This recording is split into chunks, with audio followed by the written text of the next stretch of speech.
Parce que c'est vrai que qu'on parle de vous, qu'on vous rencontre, que quand on vous rencontre, on vous parle des émissions AD. Donc c'est un plaisir très grand, pour moi en tout cas, de vous recevoir tous les mardis, parce que je sais que si une émission a envie d'être écoutée, c'est bien celle-là, et qu'elle correspond surtout à toutes les questions que peuvent se poser les auditeurs. Et ça, c'est merveilleux. Alors aujourd'hui, les fêtes religieuses, ces fêtes qui font partie de notre calendrier, que l'on fête, qui pour certains sont plus prétexte à avoir un jour férié, un jour de vacances en plus, pour d'autres qui sont réellement fêtés. En tout cas, qu'est-ce qu'on fête? Est-ce qu'on est vraiment certain que ce qu'on fête et l'origine correspondent? Alors, quelle est la première fête religieuse déjà dans le calendrier? Ah, la première fête religieuse, c'est pas le 1er janvier, c'est Pâques. C'est Pâques. C'est la première lune de l'année pour les Hébreux. Pâques est d'abord une fête, c'est la fête des Juifs, c'est une fête hébraïque. Bon, les fêtes chez les Hébreux sont liées à la fois à la nature et à un événement historique. Toutes les fêtes juives sont des fêtes où la nature donne, je dirais, les directives premières, mais en même temps, il y a à chaque fois un événement historique, sauf une. Il n'y a qu'une fête, c'est le Nouvel An des arbres, qu'on appelle Tou Bishvat, Rosh Hashanah, Laïlanot. Cette fête du Nouvel An des arbres, qui n'est pas fêtée chez les chrétiens, mais qui est fêtée chez les juifs, c'est la seule fête qui ne soit pas reliée à l'histoire. On dit d'ailleurs que l'événement messianique qui consisterait à voir apparaître le Messie va coïncider, parce que c'est la seule fête qui n'est pas reliée donc à l'histoire, qui ouvre une parenthèse, c'est l'arrivée du Messie. Si le Messie arrive, voilà encore une prédiction qu'aurait pu faire Nostradamus, il va arriver au 15 du mois de janvier, qui correspond à Tou Bishvat. Tou, ça veut dire 15. Les lettres étant des nombres en hébreu, le tet et le vav forment 15 et ça se prononce Tou. Bi, Shabbat, du mois de Shabbat. Donc c'est la seule fête qui ne soit pas, jusqu'à nouvel ordre, reliée à l'histoire. Alors Pâques est reliée à l'histoire, mais c'est d'abord la fête du printemps, la fête du renouveau. Ça coïncide en même temps avec l'anniversaire de la sortie de l'esclavage des Hébreux en Égypte. C'est la fête du maronisme. Ce serait la fête de la libération C'est la fête de la libération des esclaves hébreux en Égypte. C'est l'abolition de l'esclavage. Mais c'est plutôt le maronisme, parce que c'est une fuite de tous les Hébreux. C'est pas un nègre marron qui est parti à gauche et un autre est parti à droite. Là, c'est tout le peuple. Ils sont 600 000. On n'a pas dénombré les enfants. Sans les enfants, la Bible donne 600 000 hommes qui sortent, qui s'échappent d'Égypte sous la conduite de Moïse. Ils sont dirigés, ils sont encadrés. Ah oui, absolument. Alors, dans le chapitre 12 du livre de l'Exode, qui rappelle les faits, l'Éternel dit à Moïse et à Aaron, son frère, dans le pays d'Égypte, « Ce mois-ci sera pour vous le premier des mois. » Le premier, donc Pâques. C'est le premier des mois. Le 10e jour de ce mois, on prendra un agneau pour chaque famille, pour chaque maison. Vous le garderez jusqu'au 14e jour de ce mois. Et c'est en effet le 14e jour que se fête Pâques, à la première lune de printemps. Ils disent, vous n'en laisserez rien jusqu'au matin. S'il en reste quelque chose de cet agneau, vous le brûlerez au feu. Et quand vous le mangerez, vous aurez vos reins sains, vos souliers aux pieds et votre bâton à la main. Vous le mangerez à la hâte, on appellera cela la Pâque de l'Éternel. Ça, c'est ce que dit le livre de l'Exode, chapitre 12. Il y a une explication pour les reins sains, pour les souliers et le bâton? Parce qu'il faut être prêt à partir avec le minimum, le bâton de pèlerin. On sort du pays, on sauve ce qu'on peut, un baluchon sur l'épaule, mais le bâton, les reins sains et les souliers aux pieds. Des sandales, évidemment. Alors, les précisions sont vite données entre le chapitre 12 et le chapitre 13 du livre de l'Exode. C'est l'histoire de la 10e plaie. Les premiers-nés d'Égypte vont être frappés le pharaon n'a pas voulu laisser partir les Hébreux. Donc, au bout de la 9e plaie, ça marche toujours pas. À la 10e, là, ça devient tragique parce que les premiers-nés d'Égypte vont être touchés. On organise une espèce de badigeonnage des poteaux sur les endroits où résident les Hébreux. On met du sang, le sang de l'agneau, sur les poteaux. C'est pour que l'Éternel distingue les maisons badigeonnées de celles qui ne le sont pas. Donc les premiers-nés vont être frappés là où il n'y a pas de sang sur les poteaux, c'est-à-dire chez les Égyptiens. Les Hébreux sont préservés. Et alors ils vont être frappés comment? Alors ils meurent. Il meurt dans la journée. Le fils du pharaon lui-même va mourir. On vient lui annoncer, ton fils est mourant. Il est frappé. Et ce n'est qu'à ce moment-là que le pharaon laisse partir les Hébreux d'Égypte. Il les laisse partir avec l'arrière-pensée qu'il va les rattraper plus loin, où il y aura un massacre, enfin quelque chose, mais il a besoin de sa main-d'œuvre. Alors, le problème, il est là. C'est le souvenir de ce jour de la sortie d'Égypte. On dit au chapitre, encore à la fin, je crois, du chapitre 12, vous le célébrerez par une fête en l'honneur de l'Éternel. 7 jours, pendant 7 jours, vous mangerez des pains sans levain. Sans levain, c'est les pains qu'on appelle azim, la matzah. 7 jours de pain sans levain et on ne fera aucun travail ces jours-là. Pendant donc 7 jours. Alors les 600 000 sortent donc d'Égypte. Le chapitre suivant va donner une ordonnance sur la Pâque. Ça sera la marche dans le désert, la traversée de la mer Rouge, le miracle de la mer Rouge, etc. Donc la fête de la Pâque, c'est d'abord ça. La fête du printemps, du renouveau, et en même temps, le 14e jour de la première lune, c'est l'instant où les Hébreux ont fait du maronisme, c'est-à-dire ils sont sortis d'Égypte en se disant il y en a assez de ce bagne, on s'en va. Bon, ça c'est ce qui est célébré. En grec on dit Pascha, ce qui ressemble au mot hébreu Pessah. La Pâque en hébreu se dit Pessah, en grec on dit Pascha, et en latin ecclésiastique on dit Pascha. Alors ça ressemble, c'est toujours le même mot. Bon, donc à l'origine, c'est ça. Les Hébreux fêtent et continuent de fêter, évidemment, ils respectent cette fête. Il y a un grand repas qui se fait, qu'on appelle le Seder. Seder veut dire ordre. C'est la remise en ordre pour les Hébreux à partir de l'abolition de l'esclavage, de l'abolition par eux-mêmes, attention. Donc c'est du maronisme, ils s'échappent. Donc, institution de cette fête, souvenir de cette Pâque de l'Éternel, pas de travail, etc. Donc la fête est respectée. Elle va passer chez les chrétiens sous le nom de Sainte Seine. Ce repas du Seder, du pain sans levain à la Pâque, passe chez les chrétiens à partir de Jésus, qui est juif. Il organise ce qu'on a appelé après la Sainte Seine. C'est ça, c'est le repas de Pâques, c'est le repas du Seder. Alors, Pâques, là c'est la tradition, c'est tout ce que livre la tradition. Est-ce que dans l'Ancien Testament, bon, c'est comme ça qu'elle est expliquée, alors, cette fête. C'est ça. Et alors, la différence avec le Nouveau Testament, c'est que Jésus va célébrer cette fête par ce repas avec les apôtres. Bien sûr, bien sûr. Les apôtres sont juifs, Jésus est juif, donc il fait le repas de Pâques. Alors, on lit, par exemple, dans l'Évangile selon Matthieu, chapitre 26, verset 17, qui est très connu, le premier jour des pains sans levain, car il y aura 7 jours. Alors on dit le premier jour des pains sans levain, les disciples s'adressèrent à Jésus pour lui dire « Où veux-tu que nous te préparions le repas de la Pâque ?» Car à l'époque, comme ils étaient tous juifs, Jésus y compris, on dit la Pâque, on ne dit pas les Pâques. C'est devenu après au pluriel, avec les Pâques chrétiennes. Mais jusqu'à Jésus, et pour Jésus, c'est la Pâque évidemment. Où veux-tu que nous te préparions la Pâque ? On retrouve, c'est pas une anomalie, parce que dans l'évangile de Luc, chapitre 22, je crois, verset 7, on dit « Le jour des pains sans levain de la Pâque arriva, et Jésus envoya Pierre et Jean en disant « Allez nous préparer la Pâque ». Donc le repas du Seder, la Sainte Seine. Bon.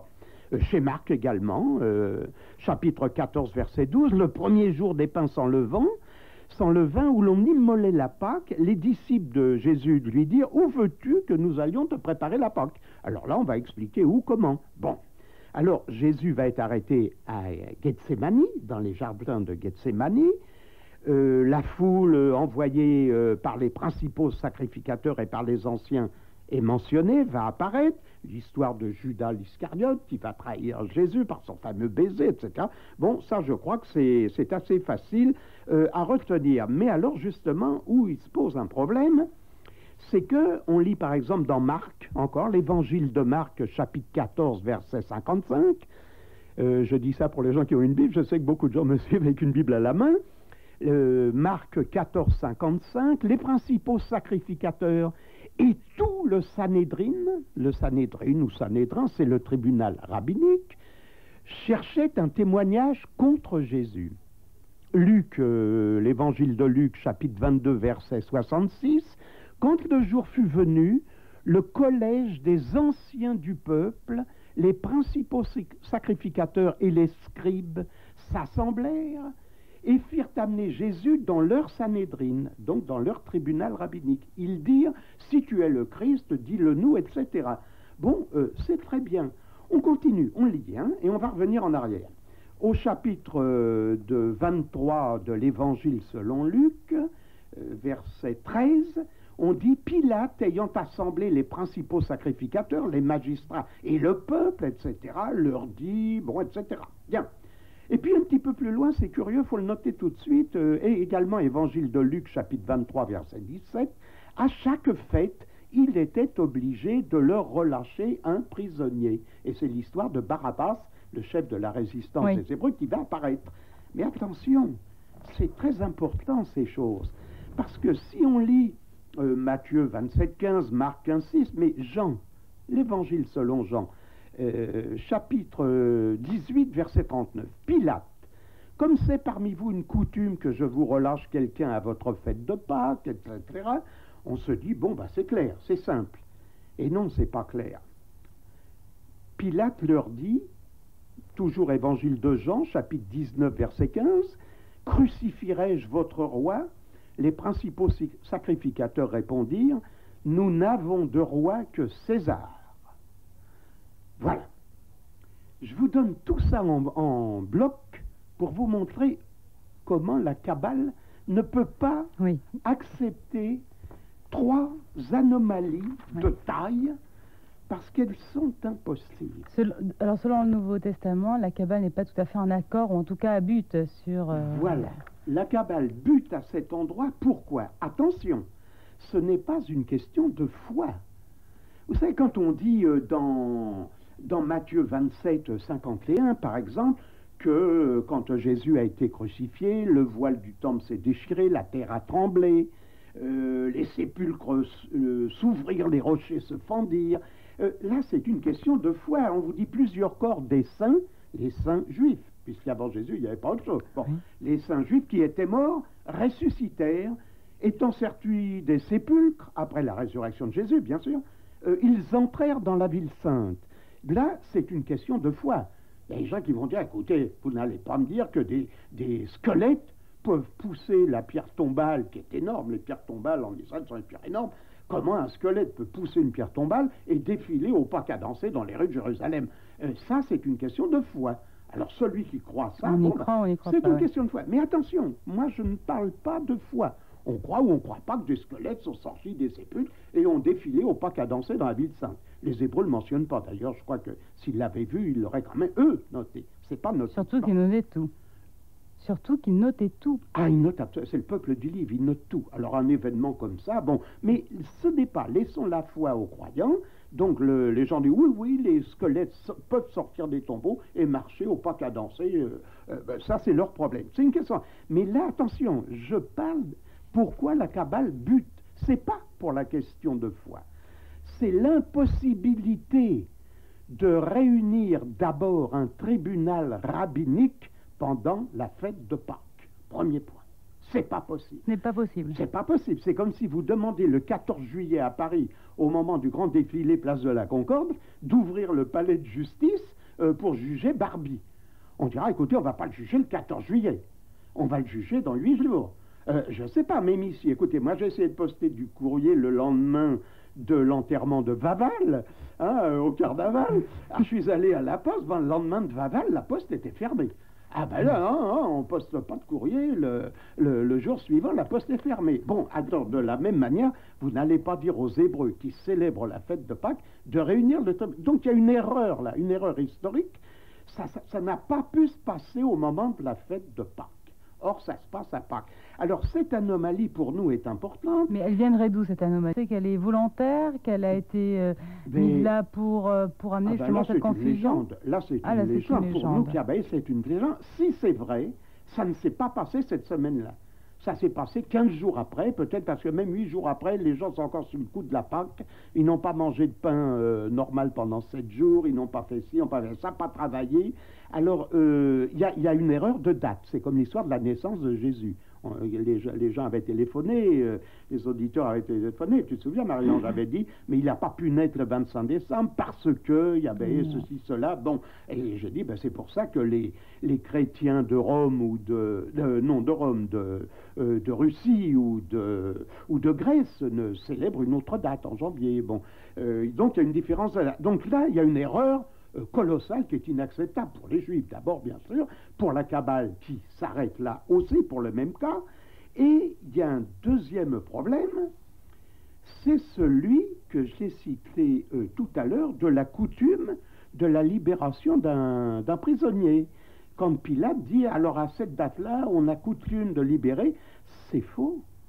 On n'a jamais libéré un seul prisonnier à Pâques, il n'y a pas de coutume. Je connais tous les textes talmudiques, rabbiniques, etc. sur le sujet. J'attends encore qu'un théologien m'apporte un document dans lequel on libérait un prisonnier à Pâques.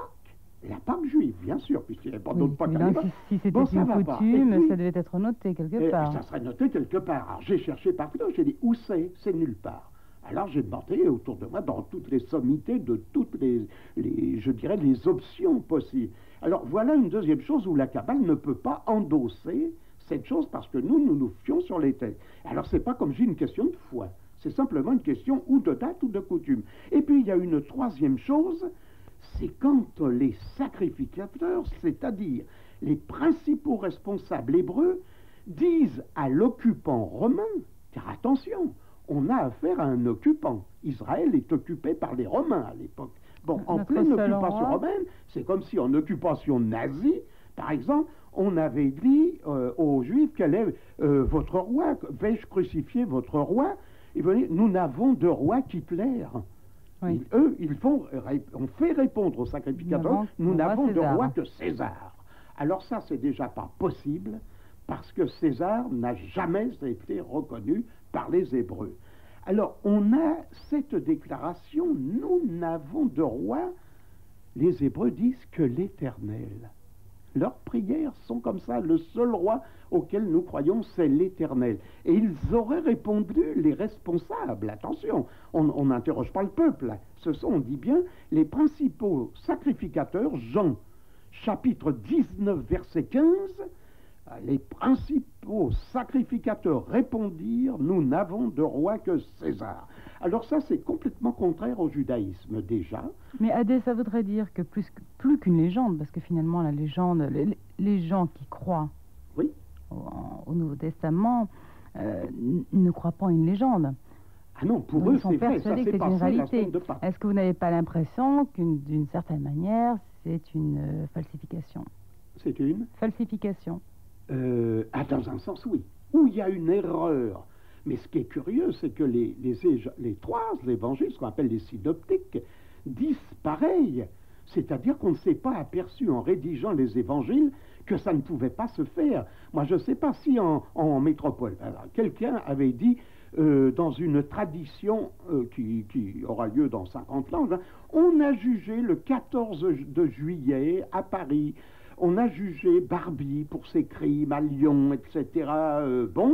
Les gens vont avaler ça. Comment, le 14 juillet? Et les gens n'étaient pas à la fête nationale. Ils ont ouvert les grilles du palais de justice. C'est pas possible. Je dis, même Baval, tu peux pas rassembler ici quelque chose, ni le jour de l'enterrement de Baval, ni même le lendemain, puisque le lendemain, moi je me suis trouvé devant des grilles fermées à la poste. Alors, il est évident que là, il y a quelque chose qui ne va pas. Et on ne peut pas faire accepter à la Kabbale, évidemment, des choses qui ne vont pas. Nous, nous disons les choses comme elles sont, on met les cartes sur table. Si l'histoire s'est produite, avec la résurrection qui a suivi et tout, ce ne pouvait pas être la semaine qu'on appelle sainte en Israël, c'est-à-dire la semaine de Pâques. Là, il y a une erreur de date. Il y a une deuxième erreur, donc, qui est celle de la coutume inexistante, où ils ont été chercher ça. Quand Pilate dit ça, Pilate est un Romain, faut que quelqu'un lui ait dit. Il y a une coutume, ici, on libère tous les ans un prisonnier. On va libérer, on dit Barabbas, chef des brigands. Attention, Barabbas, qui a existé, oui, était le chef de la résistance des Hébreux. C'était Jean Moulin. Et quand c'est Jean Moulin, oui, Jean Moulin, Jean Moulin hébreu. Et si devant une foule rassemblée, il y a un curé, je sais pas, le Christ de Montfabé, par exemple, hein, celui qui se disait le Christ de Montfabé, on dit aux, je sais pas, aux gens en pleine occupation nazie, on libère le Christ de Montfabé ou on libère Jean Moulin, qui serait prisonnier, par exemple, dans les mêmes cas. La foule crierait Jean Moulin, c'est le chef de la résistance. Donc là, ça collerait. Mais ce qui ne colle pas, c'est le contexte des dates, de la coutume, et cette déclaration, nous n'avons de roi que César. Ça, c'est une déclaration que ne peut pas faire un Hébreu, la tête sous le billot. Qui a tenu à rectifier en disant que le mercredi des cendres, eh bien, la poste était ouverte, peut-être pas la vôtre, Adé, mais en tout cas, elle, Madame est postière, et elle est présente le lendemain des cendres. Et ensuite, une autre demoiselle qui a téléphoné en disant que si les Hébreux avaient dit notre seul roi est César, c'était peut-être une boutade. Alors, ils étaient drôlement marrants à l'époque. Je ne savais pas que Caïphe, les scribes et les anciens étaient des petits plaisantins. Je ne savais pas qu'on pouvait dire des choses pareilles, même en plaisantant, surtout en pleine fête de Pâques. C'est pas une réponse, je crois, à mettre dans la bouche du grand sacrificateur Caïphe. Pourquoi tant de différences sur le même sujet Pâques dans le Nouveau Testament et dans l'Ancien Testament, d'autant plus que les deux sont reliés dans le même livre, la Bible? Absolument. Absolument, c'est là où justement il y a un problème, parce que où on accepte en bloc, on n'accepte pas. Bon, la fête de Pâques, on l'a expliqué, est instituée comme anniversaire de la libération des Hébreux d'Égypte. Jésus fête donc la fête de la libération de son peuple, en tant qu'incarné humain. Il est juif, donc il fête la fête avec la Sainte Seine, qui est le repas du Seder.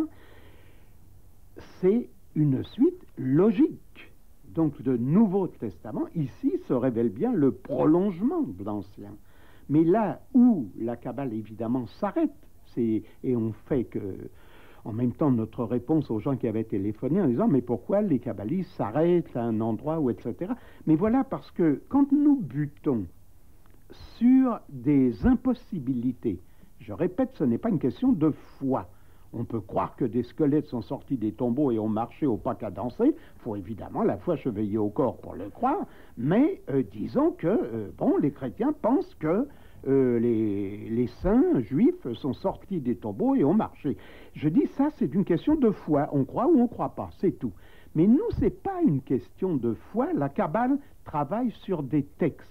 Or, les textes disant que il s'est produit un jugement, on a traduit devant le grand prêtre, devant Caïphe, on l'a d'abord emmené avec Anne, qui est le parent d'ailleurs de Caïphe, on l'amène et on dit les scribes et les anciens étaient assemblés.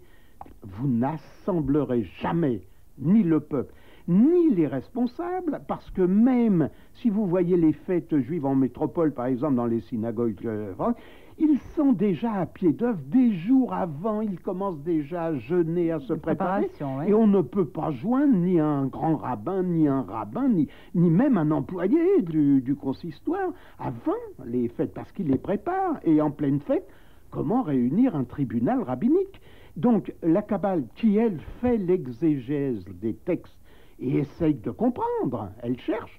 Nous cherchons, nous posons d'ailleurs la question aux théologiens. Moi, ça fait plus d'une 50aine d'années que je pose la question, puisque à l'âge où je suis parvenu, je n'ai jamais trouvé un seul théologien qui puisse m'apporter. Donnez-moi un document où on libérait un prisonnier à Pâques. C'était une coutume. Il n'y a aucune coutume hébraïque sur le sujet. Ça n'existe pas. Alors Pilate l'a pas inventé, alors si quelqu'un l'a inventé pour lui, alors là c'est grave parce qu'on entre en pleine légende. Alors on ne peut plus suivre après, à un certain moment on ne peut plus suivre.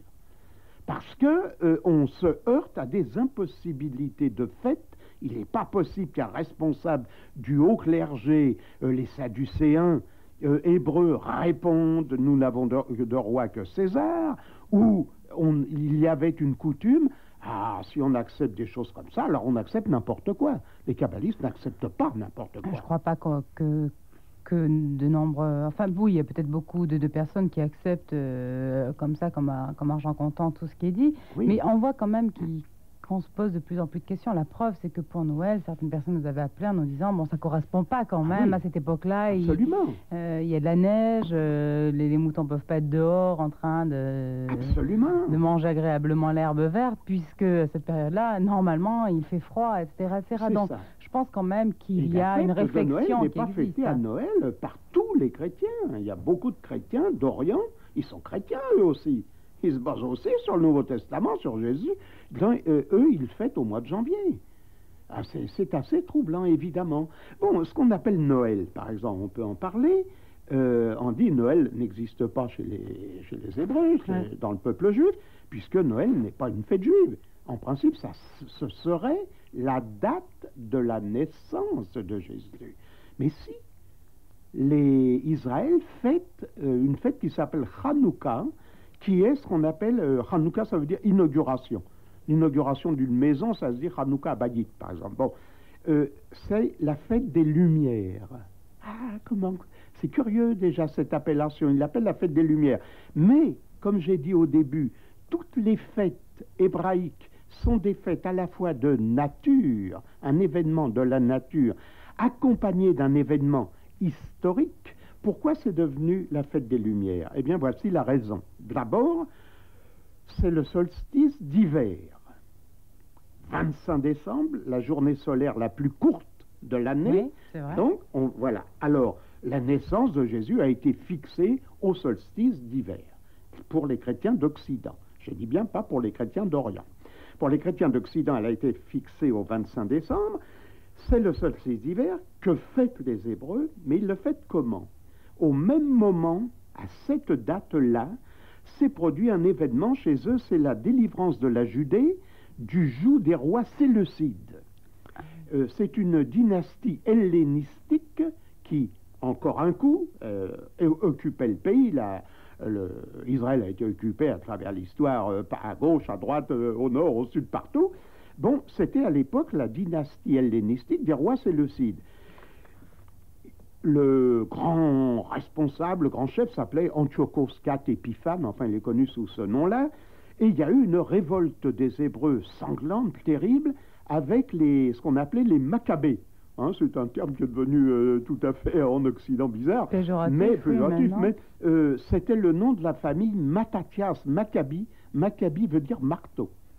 Et Mattathias, qui était un grand prêtre, avait pas mal de fils, et ils se sont tous réunis un jour, ils ont dit, voilà, il y en a assez, on fiche les rois séleucides dehors, et ça s'est produit au moment du solstice d'hiver. Ça coïncide au point de vue date. Bon, il y a eu une révolte, c'était le roi de Syrie, on appelait ça la Grande Syrie à l'époque. C'est pour ça que les Syriens veulent toujours revendiquer cette région. Ils disent, c'était la Grande Syrie, etc. Bon. Révolte donc contre eux, le Maccabi, c'est comme si on disait Mattathias. Mattathias, c'est Matthieu. Hein, on a traduit en français Matthieu, c'est le nom hébreu Mattathias. Hein. Tous les prénoms hébreux, j'ai dit, ont donné les prénoms chrétiens d'aujourd'hui. Matthieu vient de Mattathia. Bon, c'était Mattathias Maccabi, c'est-à-dire comme si on disait Charles Martel. Charles le marteau, hein, le marteau, c'est Mattathias le martel. Bien, révolte donc des fils de Mattathias qu'on appelle depuis les Maccabées, il y a des livres d'ailleurs historiques qu'on appelle le livre des Maccabées, et qu'est-ce qui s'est passé? Quand ils ont repris Jérusalem au roi de Syrie, à cette dynastie séleucide, le temple a été considéré par les Hébreux comme souillé, du fait que les Syriens ou les Séleucides, les hellénistes, disons, avaient occupé le temple, il fallait le purifier. Ils ont tout fichu en l'air quand ils ont récupéré le temple, et ils ont dit, pour le purifier, on va allumer une petite fiole d'huile. Oui, une petite fiole d'huile. Et ils sont allés chercher une fiole d'huile, il n'y en avait qu'une de disponible, une seule. Donc ça ne pouvait pas brûler longtemps, puisque une fiole d'huile ne peut pas durer. Brûle combien en général? Un jour? Oui, la journée, jour et nuit, et au maximum, et c'est fini. Or, il y a eu un miracle, et c'est cette fête que célèbrent les Hébreux, c'est le miracle de la fiole d'huile qui a brûlé 8 jours. D'où la fête de la lumière. D'où la fête des Lumières. Et en souvenir d'ailleurs de cette fête, dans les familles juives, ils ont l'habitude d'allumer une bougie le premier soir de la fête des Lumières, une deuxième bougie le deuxième soir, une troisième le troisième soir, et au 8e soir, il y a 8 bougies d'allumées. C'est pourquoi il existe des chandeliers. En général, le chandelier est à 7 branches. C'est relié aux 7 planètes de l'Antiquité, chaque branche représentant une planète. Ça, c'est le panorama, c'est le contact avec l'Éternel sur tous les plans. Hein, enfin, moi, je l'interprète comme ça, kabbalistiquement. Alors, s'il y a une coïncidence, je veux dire, quant à la fête, quant à la date, oui. La fête des Lumières et la naissance de Jésus, vous disiez, lors d'une émission précédente, que les Hébreux ne parlent pas tellement de Jésus. Ils n'en parlent pas du tout. Ils n'en parlent pas du tout. Ils ne l'ont pas connu. C'est ça le problème. C'est que quand une personne avait téléphoné, un auditeur nous avait dit, mais pourquoi l'ont-ils rejeté? J'ai dit, mais ils ne l'ont pas rejeté. Ils n'ont pas connu son existence. Les évangiles ont commencé à se répandre 2 siècles, 3 siècles, peut-être au 3e siècle, après la mort de Jésus, selon les dates données par le Nouveau Testament. Il est évident que 3 siècles après, on ne peut pas refaire des livres hébreux avec des notations sur un événement qui s'est produit 3 siècles avant et que personne n'a connu. Ils l'ont ignoré. Ils l'ont totalement ignoré. Et ça, c'est un mystère. Ça aussi, c'est un autre des mystères pour la non-reconnaissance du Messie. Si Jésus est le Messie annoncé, fils de Joseph, de la lignée, de la généalogie de David. Et voilà encore une autre anomalie que nous avions signalée. Jésus n'est pas de la dynastie de David, car s'il est de la dynastie de David, ça ne peut être que par le père, par Joseph. Car la généalogie donnée dans tous les évangiles nous indique, Luc chapitre 3, verset 23 par exemple, généalogie de Jésus, fils de ceci, cela, fils de Joseph. Mais Joseph n'est pas le père, puisque c'est l'Esprit Saint. Ou alors il n'est pas né d'une vierge à ce moment-là. Tout est par terre, alors il faut refaire tout de l'autre côté. Donc la généalogie, Jésus n'est pas de la race du roi David, oui, de la race juive, mais il n'est pas de la descendance de David, parce que la mère n'est pas descendante de David.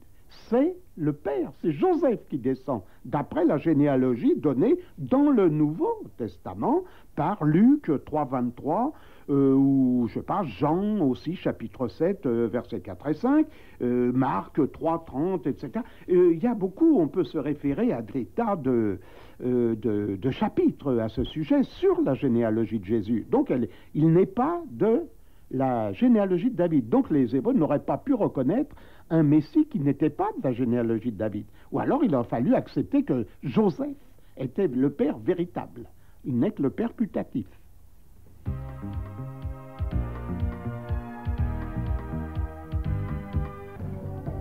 Il est évident que ces fêtes de Pâques sont mal perçues.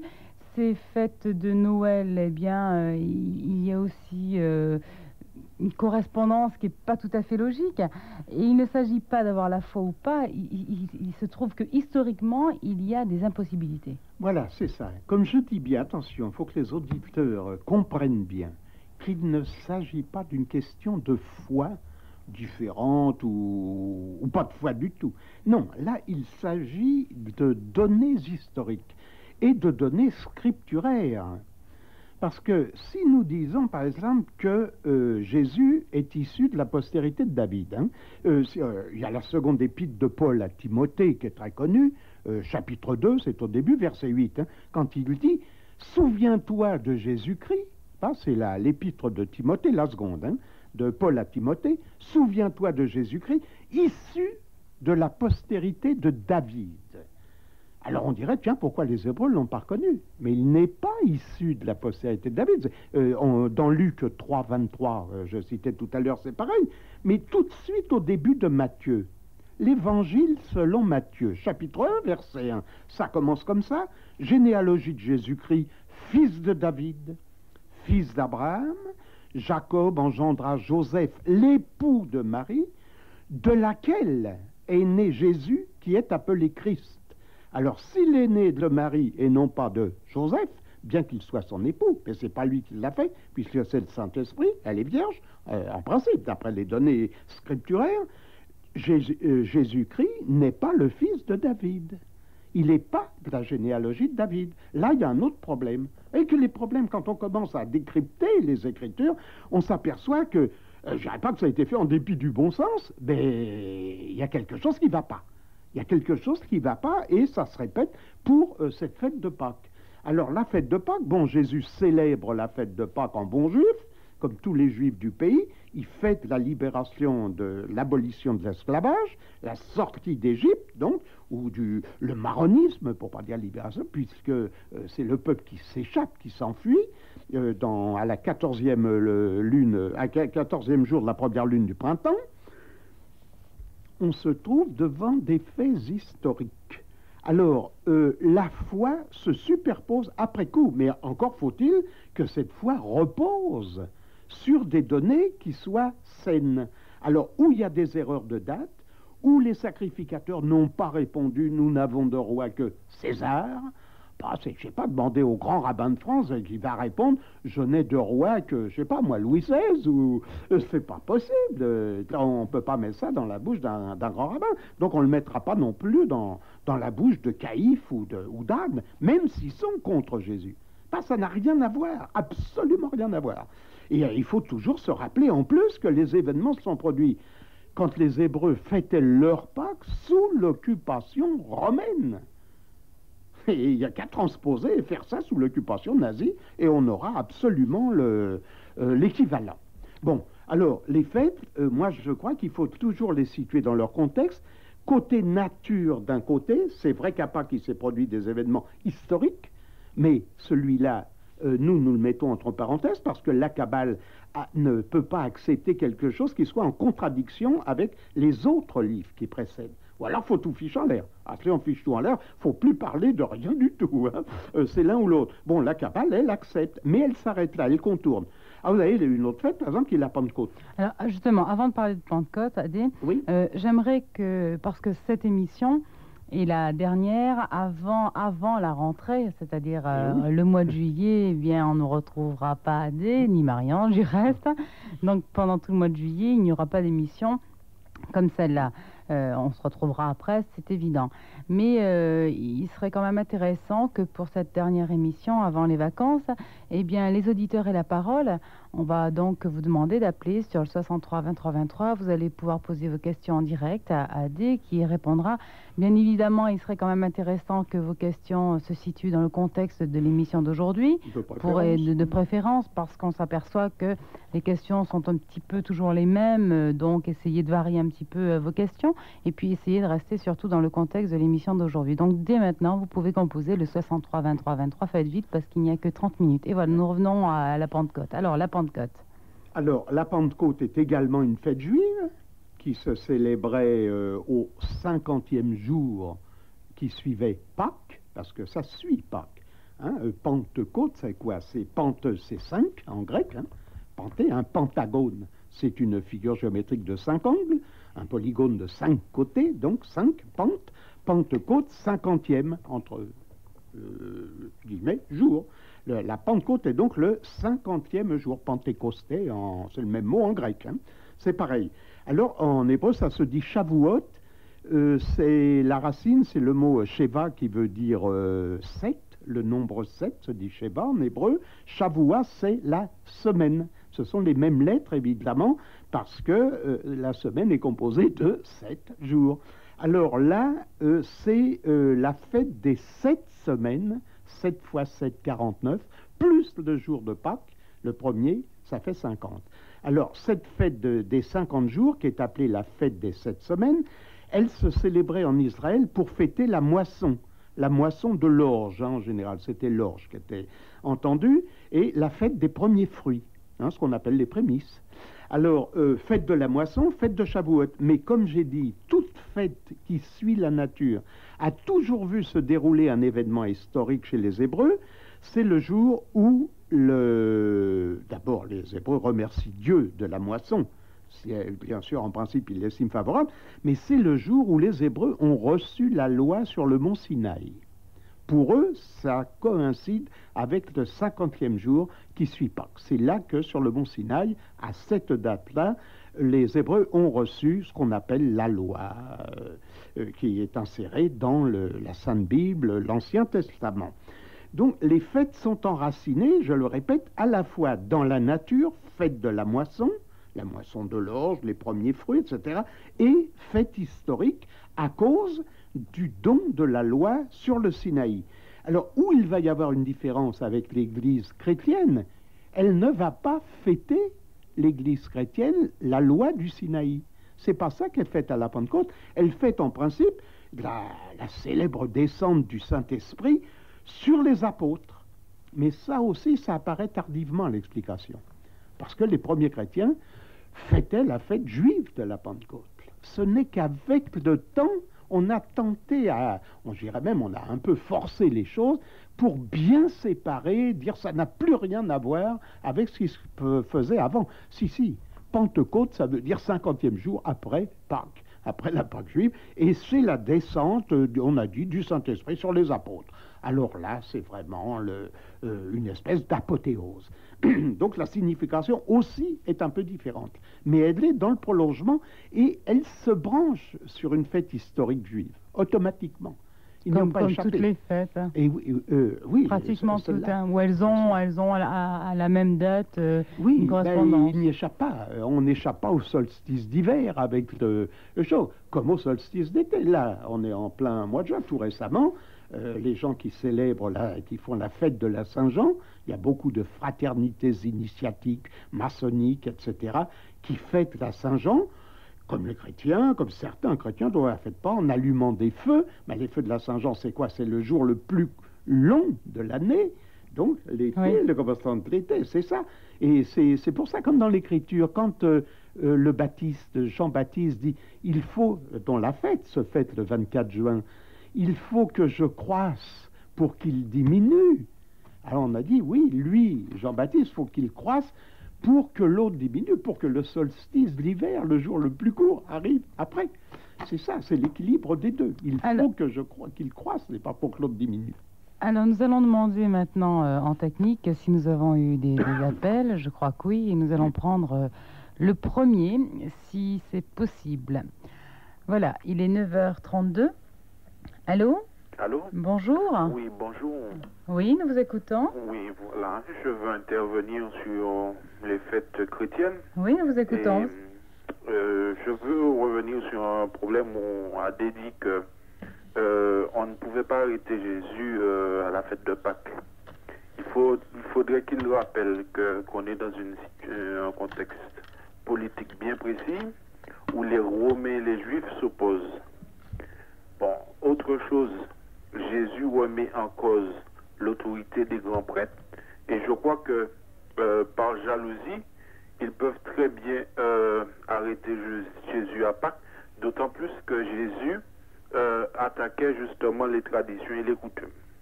Voilà, c'est une première chose. La deuxième chose, j'estime que il prend, pour exemple, pour justifier son raisonnement, il dit qu'on n'aurait pas jugé Barbie au 14 juillet, mais je crois qu'il ne faut pas oublier qu'on n'est pas dans le même contexte politique et que si, par contre, si quelqu'un va déposer une bombe aux Champs-Élysées, on l'attrape au 14 juillet, on va déranger le procureur de la République pour l'arrêter. Voilà, c'est ce que j'ai à dire, donc je ne suis pas son raisonnement et je trouve que c'est dommage qu'il n'y ait pas une contradiction présente à RF. Dommage. Merci beaucoup. Non mais allô? Allô? Non mais écoutez, monsieur Nbardé, écoutez. Je suis là, j'écoute. Ah bon, d'accord, écoutez, parce que c'est bien d'accuser, mais il faut savoir écouter aussi la réponse. Ah non, je n'accuse pas, je fais un constat. Oui. Mais alors écoutez maintenant. Bon, alors, il est impossible de réunir un tribunal rabbinique selon les données que j'ai expliquées tout à l'heure, l'évangile selon Matthieu, selon Luc, selon Marc et selon Jean, donc les 4 évangiles. Ça se passe comme ça. Donc, je prends, moi, les textes. Or, nous butons pour la chose qu'il est impossible de réunir quelque tribunal que ce soit, mais en particulier un tribunal rabbinique, parce qu'il n'y a que des tribunaux rabbiniques chez les Hébreux. Attention, il n'y a pas de tribunaux civils. Ah, si à la rigueur, il y a eu un tribunal civil, je dirais peut-être. Bon, ça ne va pas. C'est un tribunal rabbinique. Donc, vous ne réunirez pas du personnel d'un tribunal rabbinique, et surtout, comme on dit, les principaux sacrificateurs, les anciens, etc. Ce sont les termes du Nouveau Testament que je reprends. Mais le deuxième point que vous dites, quand Jésus était en contradiction, avec qui? Quand les pharisiens l'interrogent et qu'on dit à Jésus, dis-nous, quel est le premier des principes de la loi? Il dit, tu aimeras l'Éternel, ton Dieu, comme toi-même, etc. Il reprend le Lévitique. Quand on lui dit quel est le second principe, il dit, tu aimeras ton prochain comme toi-même, pris également dans le Lévitique. Et il n'y a aucune contradiction entre l'enseignement de Jésus et ce qu'il professe, tout ce qu'il dit, le sermon, les béatitudes. Sur le mont des béatitudes, quand Jésus énumère tout ce qu'on appelle le sermon, le grand, le vrai, le pur, il reprend chaque élément. Vous n'avez qu'à lire mon livre pour comprendre la Kabbale, où je donne l'explication mot par mot. Il reprend tous les versets bibliques, que ce soit dans les psaumes, que ce soit dans les livres qu'on appelle la Torah, le Pentateuque. Donc, il n'y a aucune contradiction. Pourquoi voulez-vous toujours faire intervenir une contradiction? Jésus est certainement un grand docteur d'Israël, puisqu'il applique la loi d'Israël. C'est là où il y a un problème, mais je vais plus loin. À partir du moment où va naître une église, la première église de Jérusalem, je l'ai expliqué une fois, elle est instituée par qui? Par le jeune frère de Jésus, Jacques, qu'on appelle Jacques le mineur, le plus jeune, qui va être d'ailleurs exécuté par les Romains en 62. Eh bien, Jacques le mineur défend tous les principes du judaïsme. Ça ne change pas jusque-là. Il y a donc des contradictions, non pas dans l'enseignement, mais dans les faits rapportés. C'est là où nous signalons ces choses. Et je crois que le problème, par exemple, si vous dites un passage, vous prenez dans le Nouveau Testament, quand il dit à Pierre, tu es Pierre, et sur cette pierre, je bâtirai mon église. Bon, mais c'est totalement faux, puisque vous savez bien que Pierre, en hébreu, se dit c'est là, et qu'on dit sur cette évène, tu bâtiras l'église. On ne peut pas faire ce jeu de mots. Donc le jeu de mots, il est fait, par exemple, en français. Alors si vous prenez ces choses, il n'y a jamais contradiction jusqu'à l'institution d'une certaine forme d'église. Que ce soit le protestantisme, je ne parle pas d'une église en particulier, là, attention, hein. Je parle des églises, mais la première étant née à Jérusalem, et le premier concile de Jérusalem, où le jeune frère de Jésus impose son point de vue, puisque Paul attend il le dit dans une épître, il attend que Jacques ait parlé, Jacques le mineur, je dis toujours ne pas confondre avec Jacques le majeur, qui est le neveu de Jean l'évangéliste, attention, il ne faut pas faire de confusion. Donc, moi je prends les faits, et je dis que Jésus n'a jamais été en contradiction dans son comportement avec la loi. D'ailleurs, il a dit, je ne suis pas venu pour abolir la loi, je suis venu pour l'accomplir. Voilà ce que dit le Nouveau Testament. S'il est venu pour l'accomplir, il ne va pas nier. Donc il ne faut pas, à mon avis, si on cherche la vérité, moi je suis un chercheur de vérité, hein, peu m'importe, elle est à gauche, à droite, au centre, je m'en fous. Je cherche la vérité pour la vérité, mais quand j'ai un texte sous les yeux, j'ai l'habitude de le dépioter. Quand je lis généalogie de Jésus-Christ, fils de David, parce qu'il est fils de Joseph, époux de Marie, de laquelle est né Jésus, qui est appelé Christ, et ça c'est tout de suite au premier évangile, Matthieu chapitre 1 verset 1, je suis obligé de dire non, Jésus n'est pas fils de David, fils d'Abraham, fils de Joseph, puisqu'il n'est pas Joseph n'est pas le père. Alors je crois que ce n'est pas une question là de fait ou de contradiction. C'est simplement de mention d'événements qui ne coïncident pas avec la tradition biblique de l'Ancien Testament. C'est tout. Voilà, merci Adé pour ces précisions. Je pense, monsieur, que vous avez eu réponse à la question que vous venez de poser. Un autre appel sur le 63 23 23. Bonjour. Bonjour. Bonjour, madame. Bonjour. J'aimerais dire à ce monsieur que je ne connais pas très bien, parce que j'ai pris l'émission jusqu'au bout, enfin, à la fin de chemin, au moment où il parlait de David. Oui. De Jésus, fils de David. Et je dirais que je suis entièrement d'accord avec lui. Oui. Pourquoi? Parce que Jésus lui-même ne s'est pas reconnu comme le fils de David. Bien sûr. Parce qu'il a dit, que pensez-vous de Christ? De qui est-il fils? Et lui répondit de David. Et lui-même, il a dit, comment donc David, lui-même animé par l'Esprit, l'appelle-t-il Seigneur? Lorsqu'il dit, le Seigneur dit à mon Seigneur, assieds-toi à ma droite jusqu'à ce que je fasse de tes ennemis ton marchepied. Donc il ne peut pas être le fils de David. Absolument. Voilà. Eh ben, écoutez, vous rentrez et vous confirmez, c'est bien, parce que vous avez de votre côté des éléments qui ne font que confirmer ce que vient de dire Adé. Voilà. Et puis que Jésus n'était pas venu pour abolir, mais pour accomplir. Parce que les lois d'Israël, je dirais, ne peuvent pas être anéanties. C'est impossible. Elles doivent exister. Tout à fait. Tout à fait. Voilà. Mais nous sommes d'accord avec vous, madame. Au revoir et bonne journée. Merci de ces précisions. Merci de votre appel. Un autre appel sur le 63 23 23. Je sais que vous êtes nombreux à essayer d'appeler. Je sais qu'il y a plein de questions à poser. Nous allons faire le maximum, en tout cas, pour vous accueillir. Allô? Allô? Allô, allô? Ah, de temps en temps, comme ça, on a des petits problèmes. Allô? Oui, bonjour. Ah bien non, je ne sais pas ce qui se passe. Allô? Oui, voilà. Bonjour, madame. Oui, bonjour. J'aurais aimé que M. Adégrade nous reparle de la fête du Yom Kippour et de cette guerre des 6 jours. Et puis, ma deuxième question, c'est que j'aimerais aussi qu'il revienne sur cette fête dont il a parlé, où il n'y a pas encore, en fait, d'événements historiques liés à cette fête du 15 janvier. Je voulais savoir quelle était cette fête. La fête des arbres, laquelle? Celle-là? La oui, fête, c'est le Nouvel An des arbres. Nouvel An des arbres et le Yom Kippour. Oui, il y a une fête qui n'existe pas dans le christianisme et c'est très curieux parce qu'elle n'est pas encore reliée à l'histoire. Vivrons-nous ces temps? Ça, c'est un autre problème. Mais c'est la fête qu'on appelle Tou Bishvat chez les Hébreux, le Nouvel An des arbres. J'ai expliqué que Tou, c'est en écriture, c'est un tête et un vav qui font 9 plus 6, c'est-à-dire 15. Et ça se prononce tout, 15. Bi, Shevat, c'est le mois de Shevat. Alors, c'est un mois hébreu, des mois du calendrier hébreu. Alors, en hébreu, ça se dit Rosh Hashanah Lailanot, le nouvel an des arbres. Alors, cette fête n'existe que pour les arbres, mais elle va coïncider avec, on suppose, parce que là, je mets un grand point d'interrogation, comme j'affirme, moi, des choses, c'est parce que c'est écrit. Le Nouveau Testament, l'Ancien, ou n'importe, comme ce n'est pas écrit, je ne peux pas l'inventer, mais on suppose que le seul événement historique qui n'existe pas encore ne peut être que l'arrivée du Messie.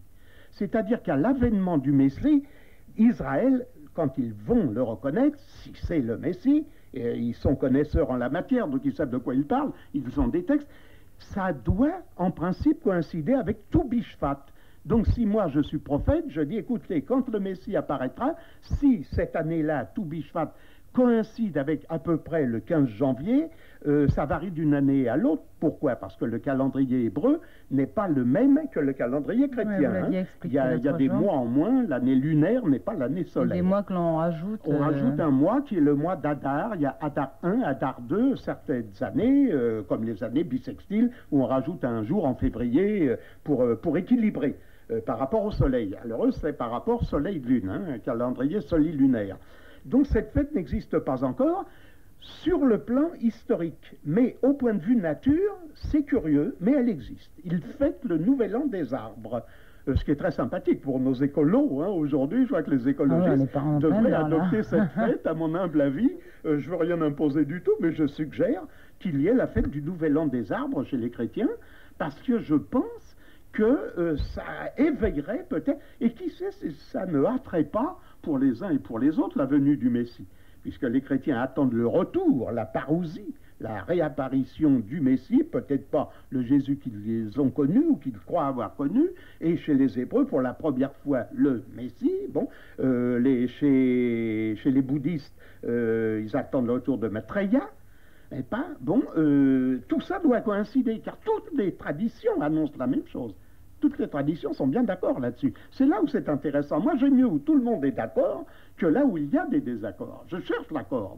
Autre question, deuxième partie de la question de cette dame, sur le Yom Kippour. Alors, Yom Kippour, ça, c'est autre chose. C'est la fête du grand pardon.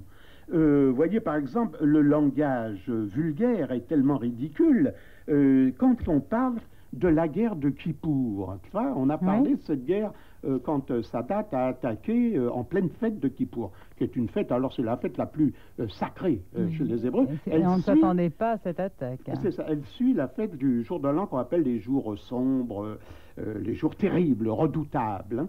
Bon, cette fête de Kippour, elle, c'est le grand pardon. Parler d'une guerre du pardon, pas quand on traduit, pour quelqu'un qui connaît le sujet, un kabbaliste qui lit dans l'original les textes, lit le mot Kippour. Kippour, ça veut dire pardon. Les Kippourim, au pluriel, ce sont les pardons. Qu'est-ce que c'est? On demande quoi à cette fête? De pardonner les serments qui n'ont pas été accomplis, réalisés. On a dit je ferai le bien dans l'année, je ne l'ai pas fait, ou etc. Donc c'est une fête qui est extrêmement, c'est la plus sacrée, parce que je crois que dans certaines familles qu'on appelle déjudaïsées, beaucoup de fêtes ne sont pas pratiquées, mais celle-là en principe est respectée.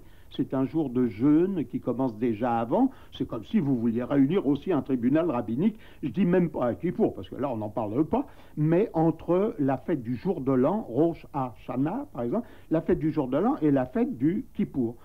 Il est évident que ni avant le jour de l'an, ni la semaine des jours qu'on appelle redoutables, ni ce qui suit Kippour, on ne réunira jamais un tribunal rabbinique à aucune fête hébraïque. C'est que la fête chez les Hébreux, c'est sacré. Je dirais, chez les chrétiens d'Occident, on ripaille très souvent aux fêtes. Il y a un côté ripaille. Noël, par exemple. Est-ce que Noël est vraiment une fête sacrée? Moi, j'ai assisté à de nombreux Noëls, en dehors, je parle du minuit chrétien, mais la fête elle-même, mon Dieu, elle n'est pas tellement sacrée. Les non, bouteilles, surtout maintenant. Ça va, surtout maintenant, c'est devenu la fête du jouet.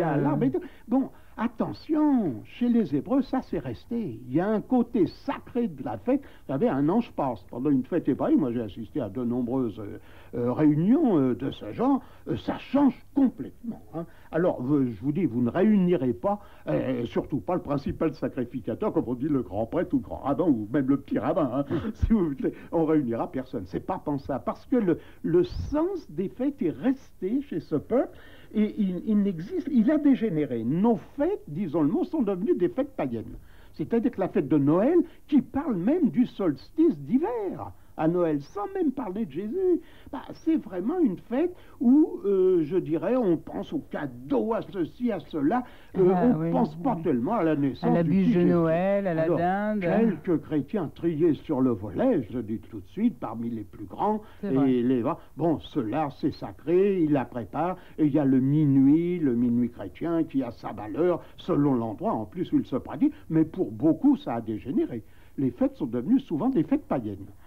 D'autres appels, je pense que ce seront les 3 derniers parce que le temps ne nous permettra pas d'en prendre davantage. Il est 9h47. Allô et bonjour. Allô. Bonjour monsieur. Bonjour. Tout d'abord, je voulais s'il vous plaît avoir le nom exact du commentateur. Oui, A.D. Grade. A.D. Alors A.D.Grade. A point, voilà, les deux initiales, A.D. plus loin Grade, G.R.A.D. G.R.A.D. Et comment peut-on prendre contact avec ce monsieur autrement qu'à l'émission? Eh bien, écoutez, il vous faut m'écrire, monsieur. C'est moi qui vous mettrai en contact. Mais est-ce que vous avez une question précise en l'occurrence? J'aurais aimé m'entretenir avec lui si c'était possible en dehors de l'émission, parce que ça m'intéressait de le rencontrer. Et d'autre part, alors, je vais vous apporter de l'eau à son moulin en ce qui concerne l'ascendance de Jésus, l'évangile de Luc précise que le père de Joseph s'appelle Élie, H-E-L-I, oui. Alors que celui de Matthieu précise que le père de Joseph s'appelle Jacob. Alors il y a déjà dans ces deux évangiles, dès la deuxième génération, des contradictions. Il y a une contradiction. Maintenant, un deuxième point, ne pourrait-on pas imaginer que si ce n'est pas Joseph, le père de Jésus, puisqu'il n'est que le père putatif, est-ce que ça ne pourrait pas être l'un de ces quatre garçons, Judas, Juste, Simon et Jacques, qu'il a eu de son premier mariage, puisqu'ils cohabitaient? Ah. Des autres enfants. Vous parlez des pères éventuels de Jésus, c'est ce que vous voulez dire? Comment? Reprenez votre dernière affirmation, monsieur. Oui, quand Joseph a épousé Marie, il avait 89 ans, mais il s'était déjà marié à 40 ans.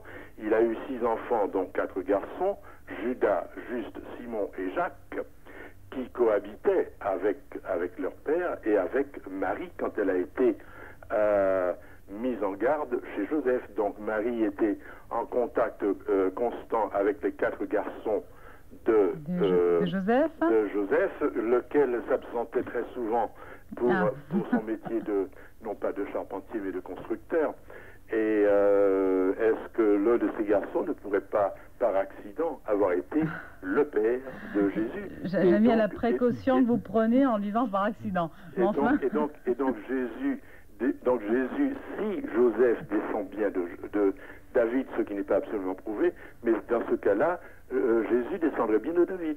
Alors, il est tout content. Oui, je vois une espèce de raccord, il y a une espèce de bretelle là en cours de route. Ce qu'il y a, c'est qu'on sait que Jacques, par exemple, vous parliez du jeune frère de Jésus, Jacques le mineur, donc, Jacques le mineur, c'est le plus jeune. C'est d'ailleurs lui qui survit le plus longtemps, puisque lui va être exécuté en 62. Oui.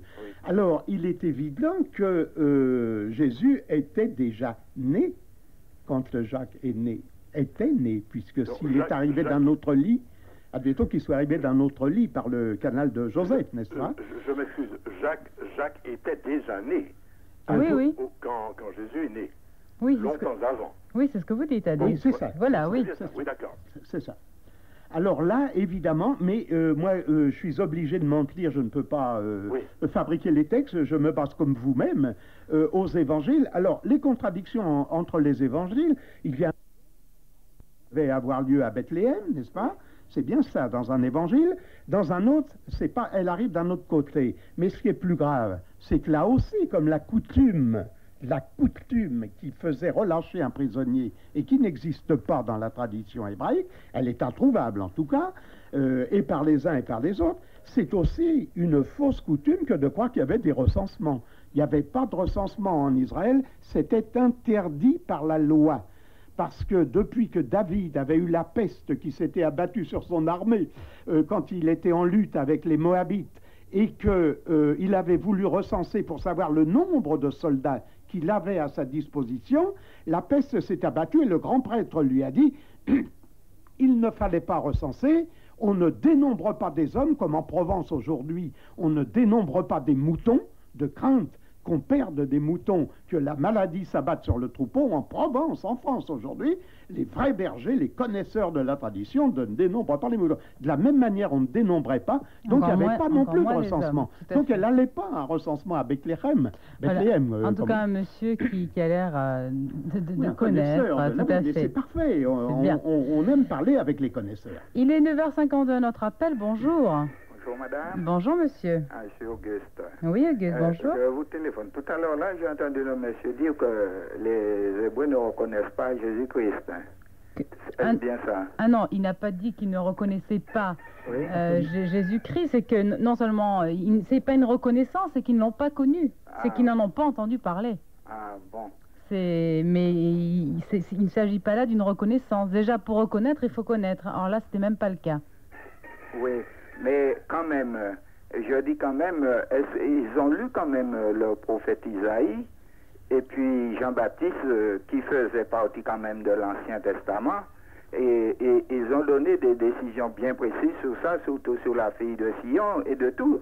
Alors attendez. Jean-Baptiste dans l'Ancien Testament, je ne comprends pas. Oui, je dis que Jean-Baptiste, Dans l'Ancien Testament il fait partie quand même de l'Ancien Testament. Jean-Baptiste? Ah, mais oui, puisqu'il est né quand même avant Jésus-Christ. Mais l'Ancien Testament a été reçu par Jésus-Christ comme par le baptiste. Tout le monde vit sur l'Ancien Testament, il n'y en a pas d'autre à l'époque. Il n'est pas question de Jean-Baptiste, puisque lui va inaugurer le règne de Jésus, supposons, qui vient dans le Nouveau Testament. Dans l'Ancien, il n'y a pas de Yochanan. Jean, c'est Yochanan en hébreu. Cherchez un Yochanan qui serait le baptiste. Qui baptiserait qui? On baptise pas d'eau à ce moment-là. On baptise au 8e jour de la naissance et de la circoncision. Il n'y a qu'un seul baptême chez les Hébreux. C'est la circoncision, il n'y a pas le baptême de l'eau. Donc Jean-Baptiste ne figure pas dans l'Ancien Testament. Il ne peut pas figurer. Il n'est pas né.